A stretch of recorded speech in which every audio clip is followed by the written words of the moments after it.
So my name is Thomas Schulz. I grew up in Lugano, as you probably might have guessed from the name. And I studied here mathematics at ETH Zurich, both in my bachelor's and master's.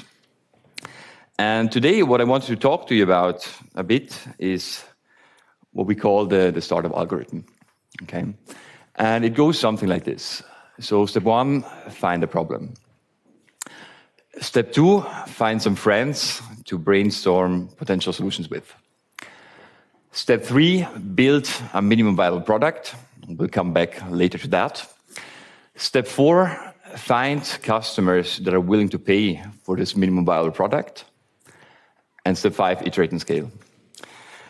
What I want to do today with you is to show you how we did it in our own startup after ETH, and so share with you our personal journey.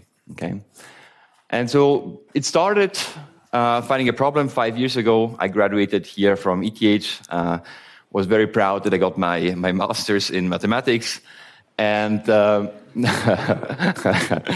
and then as maybe also some of you are wondering now, what is next or what comes next? Okay.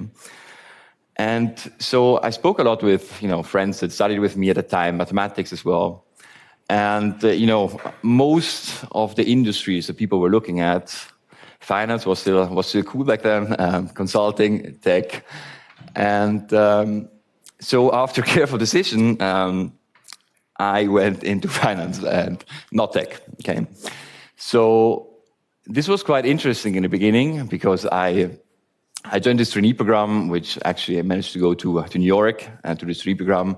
And in the beginning, this was quite fun. You meet lots of people in these kind of programs that are designed actually quite well. Sorry. Oh, no, okay, that was the trainee program. That was the trainee program, and this was the first 10 months or so. And after the trainee program, you came back to your office, your home office. For me, this was Zurich. And then, the reality started to kick in, and it wasn't that fun anymore. Okay. So I stayed there for 2 years at this bank, and but what I realized at that point, a problem that had occurred to me, is finding a job that suits is hard. Okay. So at that point, I was out of ETH for about 3 years. I had done this experience as trainee program in a bank, and I met again a friend of mine that started studying with me at ETH, but he studied computer science, so this was Maximilian.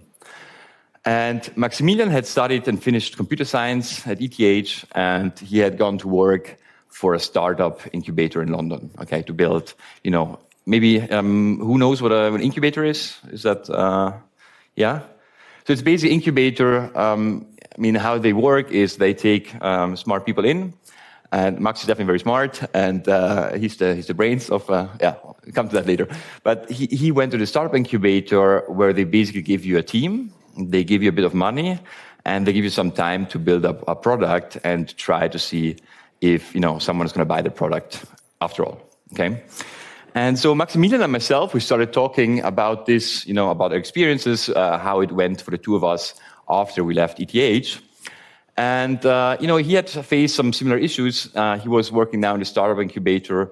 He didn't really know also what else to do. And so what we tried to think about is this is the second step then.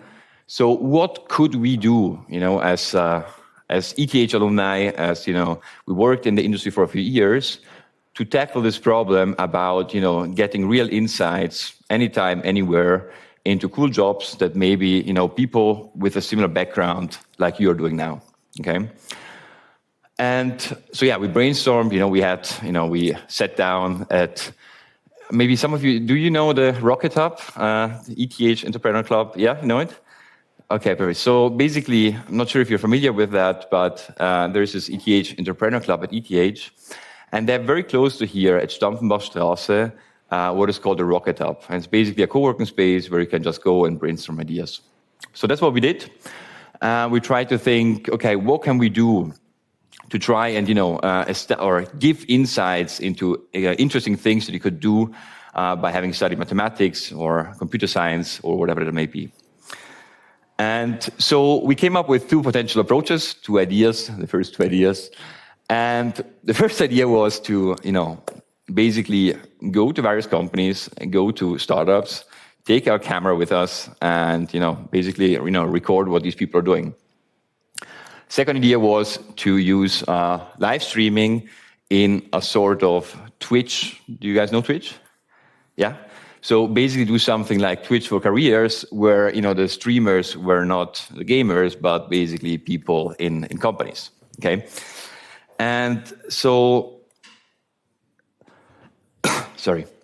So this brings us to step 3, build a minimum viable product. So we had these two ideas, and we wanted to see, is this just a stupid idea, or is actually someone going to pay for this? Okay. We had these two ideas that we wanted to test, and we wanted to see if some companies actually were going to pay us something for these things that we were just brainstorming at the Rocket Hub of ETH. And so what we did then is, so we came to this part here, so we started building our first minimum viable product. So Maximilian, what he did is to test the first idea, so seeing if companies would be paying us to record the employees and put it on our website with absolutely zero traffic at the time, okay? So we went, what did we do? So Maxi drew up, what we did is, we went, we put together a few slides, okay? We put together a few slides, and, from my side, I started going through a list of companies that I thought could be interested in, in doing this. And, what do? You look at maybe the list of companies that go to Polymesse because you think these might be the ones that are really interested in, getting in touch with ETH students. And Maxi, from his side, he drew up a very, easy website, simple website, where we could have put these videos. And then basically we started, to get, when I was reaching out to companies, we didn't want them to see the empty website because, that would have been looked bad, and no company wants to be the first one. So what we did is we took a bunch of other startups that are, typically very open to these kind of ideas, and we started recording them, okay? And so now let's see if this works. Give me a second. So I wanted to show you here a video here of how bad these first recordings were, but yeah, unfortunately it's a PDF, so I cannot do that. But yeah, what we did is, so we went out to some of those startups, and there are many of those in this Rocket Hub from ETH Entrepreneur Club. And, we started recording them. We rented out a camera and a microphone, and we did some videos. Maybe later I'll be able to show you. And so the great thing about this is that we found a few paying pilot customers, okay? They were not paying much. They were paying us, I think, I can share it. This was probably around, I'm recorded, so I cannot share it. Sorry. But yeah, they didn't pay us much, but, just something. If you get paid something, it means that it does validate a pain point, okay? Because, what we found in the beginning, there are lots of people that tell you, oh, your idea is great, and, this is a very cool idea. But when it comes to paying, then you really see, how honest someone is being, okay? And so yeah, plus point, we did found some pilot customers. Negative thing was, we were just running around doing videos. I had to learn, maybe some of you know Premiere Pro, the Adobe suite to cut things. And yeah, I was very bad at it, and it took me ages to do something there. So that's why we thought, okay, let's try and go to the second idea. And this was trying to do live stream, so this Twitch for Careers, really connecting anytime, anywhere, employees that are in different teams, that have a background similar to what we studied, with students and young professionals. So this is what the first attempt of building such a live streaming page looked like. So, basically our MVP was just using the website that Maxi had drawn up before, embedding YouTube Live, and then, just putting in the UI some tools to upvote questions and, ask questions, these kind of things, very easy in advance. The great thing there was we managed at least to get, a few Yeah, again, here there was a video which I would have loved to show you, but maybe later. So basically what we did there in the beginning was we had YouTube Live embedded in the platform, and we were very afraid that it would crash. So we, first of all, again, microcaps, and it's also, the ones we saw before in the video. It's also spinoff from ETH Zurich, doing great. So we went to their office, we brought our computer, we, put there the YouTube Live thing embedded on CareerFairy, and we started streaming, and before that, I had to run around across all ETH with flyers to get at least, some people to join this event. Okay, so it was the really first event. So the cool thing was we managed to get a few other pilot customers, also corporates that were paying for this. And we also found out this was actually way, less hassle than running around and, recording all the things yourself and editing those afterwards. So yeah, that was, the start. And the next step then is once you've done that, once you see, actually found some companies or some users that in the best case are even willing to pay you, because that motivates a real pain point. Then what we told ourselves is, okay, maybe actually we can do a business out of this. Okay, so this was the idea then. And, then the big step comes because at the time I had, I was still in a job, and I was thinking, okay, should I quit the job? When is the right time, to say, okay, I'm going to stop this. I'm going to, give it 100%. It's always a tough decision. So what we did to translate, we cut down basically our costs, the kind of living costs we have, the kind of, eating food and all kind of costs we might have, to try to keep it at a minimum. And so myself, I took on a 40% job to try, to get at least the basic expense covered, which I have to say, as a mathematician, is definitely harder than for you guys doing this 40%, right? Because you can do much more. You were much more in demand, definitely, than I was with mathematics. So, but yeah, we moved then to the Rocket Hub, so this co-working space of ETH, which is down here at Stauffenbachstraße, and we did incorporate the company, and it was also a big step because here in Switzerland, if you incorporate a GmbH, so a limited company, you pay 20,000 Swiss francs. So it was, we had worked for a few years, but still there was quite a bit of money, especially if you think that, you're going to be without an income for the next, months or so, okay? But yeah, we decided to do that. And so now, fast forward 18 months later, so we moved to Technopark, so we managed to grow the team quite a bit. So we are now 10 employees sitting at Technopark. We managed to grow also in other countries. So we have now 150 corporate customers in 6 countries, even the first ones in the US now, that are doing this with us. And that's maybe what I would want to share there is, it's a bit this thing that, there's, I'm not sure if any one of you has heard of Lean Startup before. Someone? Yeah? Okay, perfect. So basically it's this idea that, you want to keep things simple and you want to iterate very fast, okay? So the first step is, to identify a problem. And identifying a problem, that's the first, I hear many people telling me, well, I don't have a great idea, or stuff like that, right? So, in the end, I know personally many people that, they start without having a great idea, and, they just, they see some sort of problem, they start to build a solution that they think might solve the problem. So let's design an experiment and to do that in the simplest way possible. So this is this minimum viable product, okay? That really shouldn't take you a lot of time. It should be really something simple that only solves the core, pain point you're trying to solve, okay? And then you evaluate results, you speak with the customers, and you iterate, okay? And that's what we try to do. Clearly not always, it's not always super easy, but you try and stick to that kind of framework. And just to summarize what I wanted to share with you, a few of the things that we've learned along the way, and maybe if some of you are thinking about doing a startup after ETH, there are many questions like also, with investors, how do you go about speaking to them? So, if you have questions there, I'm very happy to answer them. But maybe just to summarize the key points that we learned in our journey. So these are the two approaches that I see the most when someone is trying a problem to tackle. Some of us are lucky, they have this problem that it's really bothering them, and they're very passionate to solve that. Okay, and that's one way to go about it.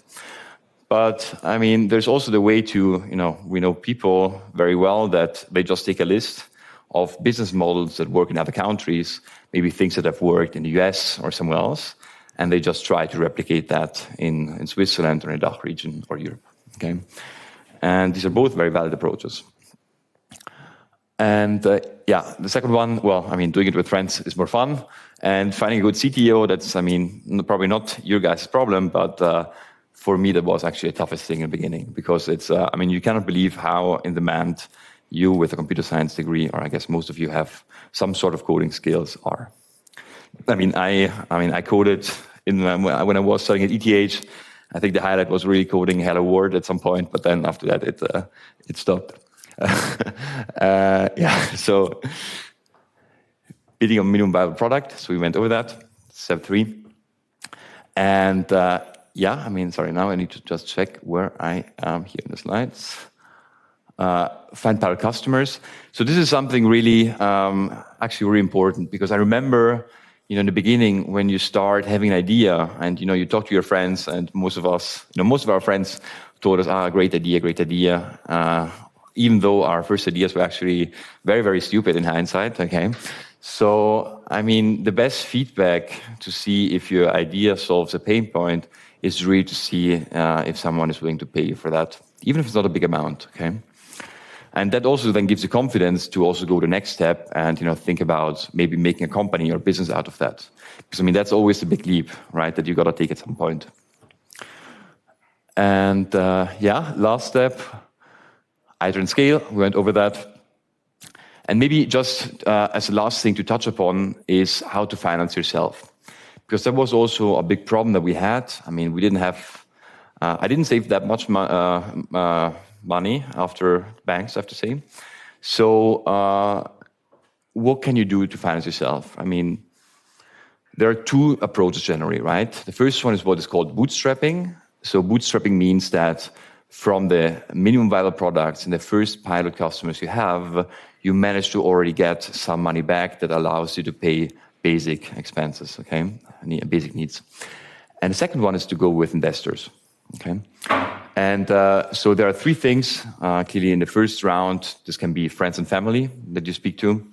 The second round, it can be what is called business angels. So these are wealthy individuals that invest in young companies, okay? And the third one is once you have proven your business model and you can show that you have, good customer, returning customers, it's growing quickly, then there are also venture capital funds you can speak to. So, maybe if, Rob, let me know if, I'm not sure if there are any questions on that, or, sure, please. So, okay, for friends and family, of course not, and for venture capitals, I can imagine that it's kind of easy to contact them, but how do you find a business angel? Yeah, that's a very good question, because that was actually difficult. I remember, so we started in the summer of 2019, so 2 years ago. And I was having this 40% job. And at some point, it was getting quite difficult to, finances were really running low. And we couldn't, invest much because we didn't make that much money at that point. So the first question, before tackling venture capital funds, the question was, how do you get business angels interested, okay? And so, you do have some lists. And if anyone needs something, please contact me after the presentation. I'm happy, to share anything that might help you there. But there are some lists of people that, are famous in the sector you're looking to do. And what we did is just, reach out to them via email. And to be honest, that almost never worked. Okay, so it's, sorry, so reaching out via email to these people, there are competitions like maybe, Venture Kick, maybe someone of you knows that. There are quite actually a lot of competition built around ETH to finance your ideas and, to give you the first 10,000 and then afterwards to 20,000 up to 100,000, even if you have just an idea and it's an interesting idea, you can do this pitch. It's actually very quick and you get first money in, okay? But then, it's a very good question. So we started, reaching out to these angels. There was not much coming back. But what we saw is that we had, at some point, you find one that really likes what you're doing. And with business angels, it was always, there's always also oftentimes an emotional component because, they have maybe in our case, he had a son that really was facing the same issue that we have, okay? So the son was struggling to find a good job after, his studies. And so once you find that one, and that's actually, there's quite a number crunching to do there. You need to send out some emails. Then you have this one, and they then typically know all the others, okay? So they then can introduce you to other angels. And then VCs is, that's the next round after that. Once you have, proven that your business model works, and you have, gained first customers, and you've proven that this is something that can grow quite quickly. Yeah, so that was actually most of what I wanted to talk to you today. And maybe as a last thing, I mean, we are hiring, and I know you are definitely great. Not sure if I'm allowed to say that. I mean, maybe Robert is going to interrupt me, but we're looking always for great. We're a very cool team. We're looking for great software engineers to help us build this Twitch for careers. So yeah, I mean, if I can help anything out, be it with your own startup or just with advice, or if you're looking, to join a startup, then please do reach out to me. Yeah.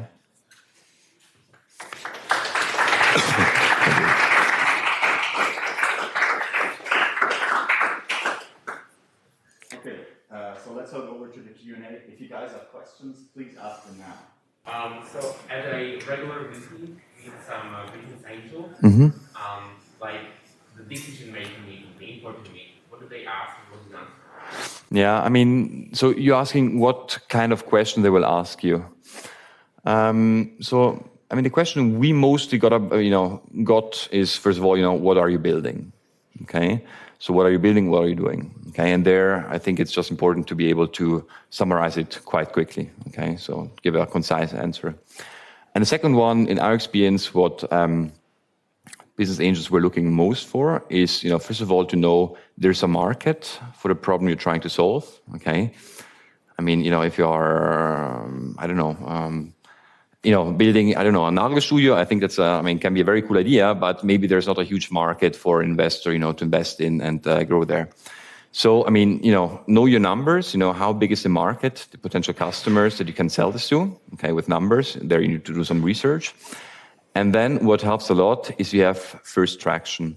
So that's why this concept of building a first minimum viable product, okay, and trying to get users, paying or not paying, and showing that there is some traction, that helps a lot. Because in the end, that's what, especially in the early stage, is gonna, get business angels interested.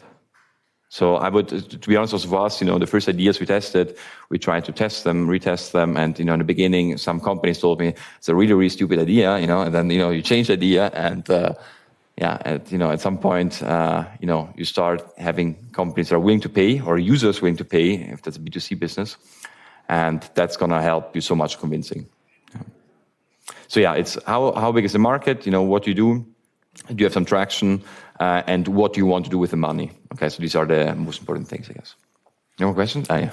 During the iterative scale, how do you decide what features you want to implement next? I guess you have a lot of ideas, but you have to prioritize them somehow.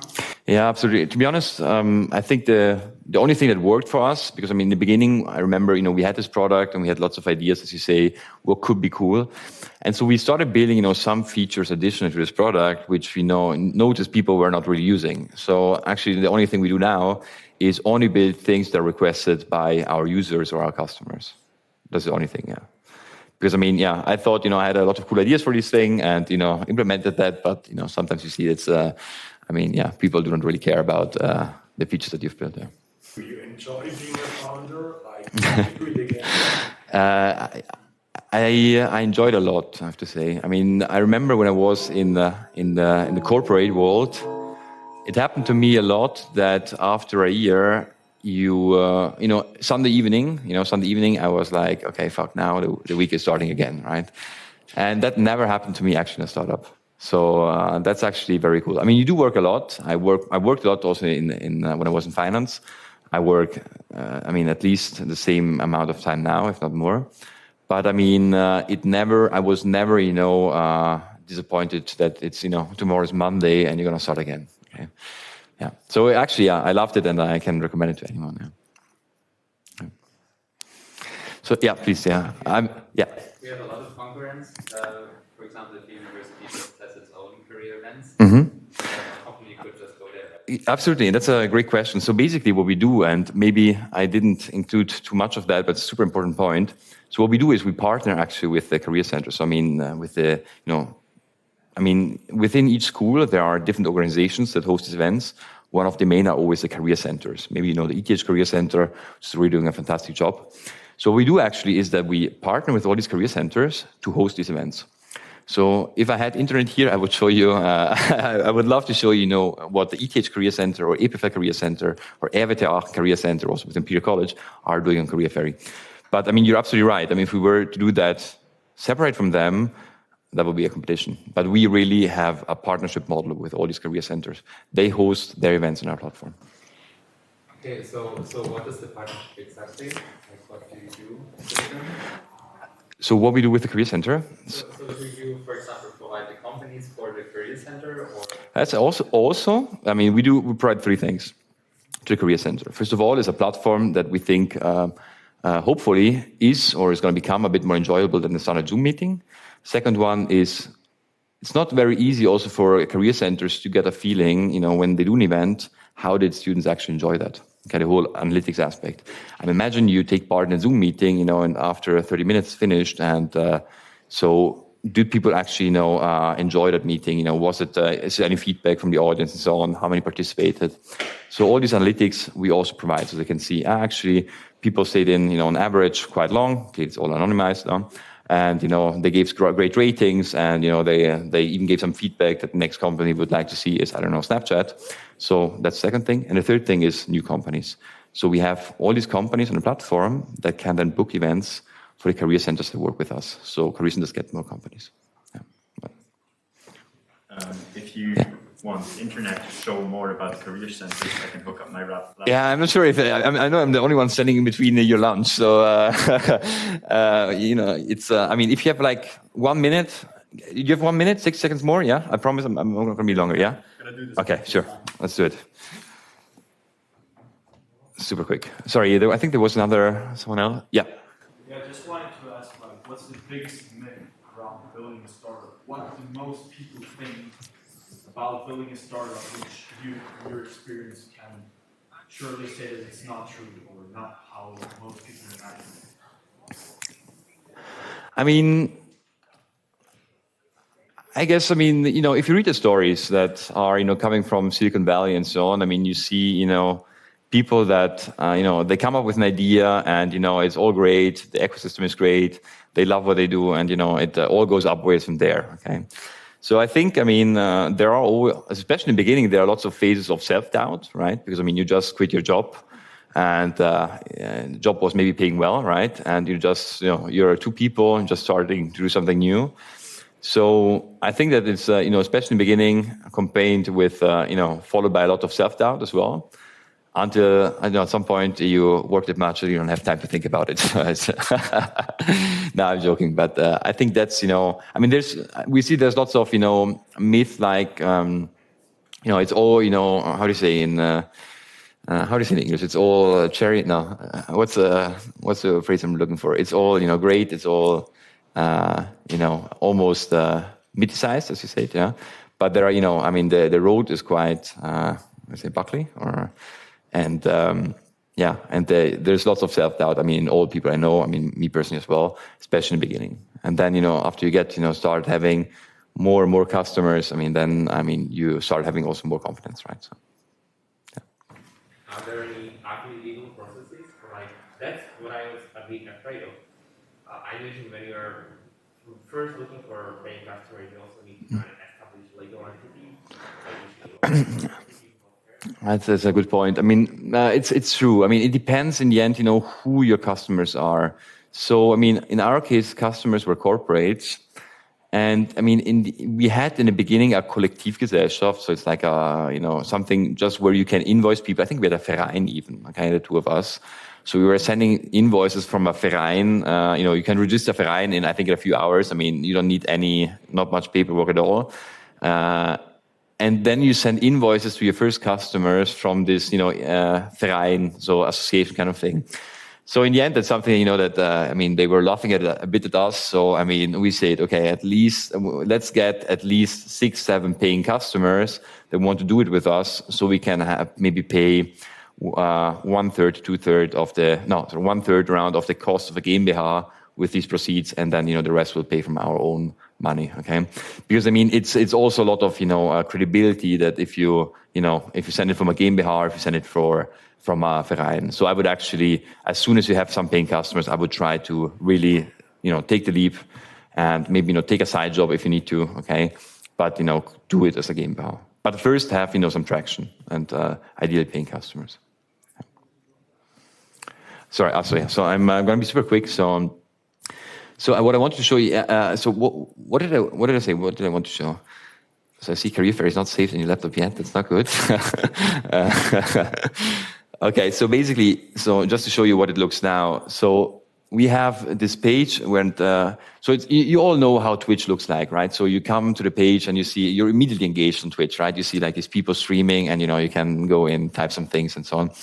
So we're not there yet, because clearly then we need to have, I think we have around 500 of these events per year, but we probably need to get to 5,000 to have it, that kind of scale.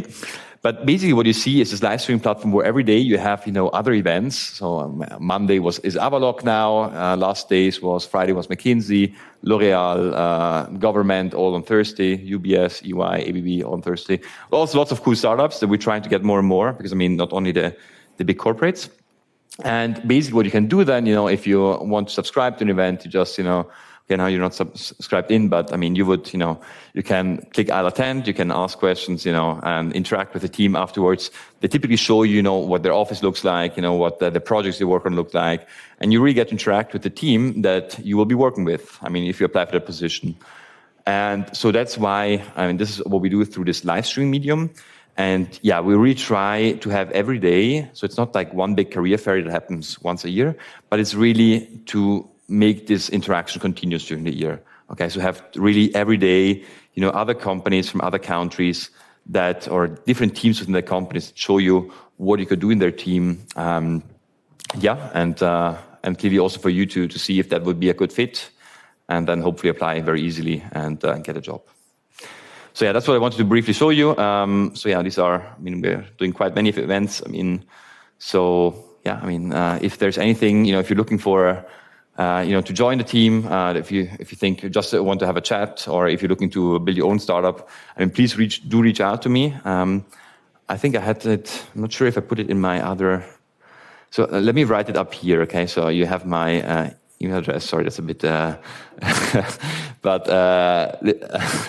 how do you do the ad here with the thingy? Here, okay, sorry, I got it. So it's thomas@careerfairy.io. Please really, if there's anything I can do, is it, advice on how you can start your own company, if it's, you wanting to see, how startup life looks like, just having a coffee with us at Technopark, reach out to me, yeah? Thanks a lot.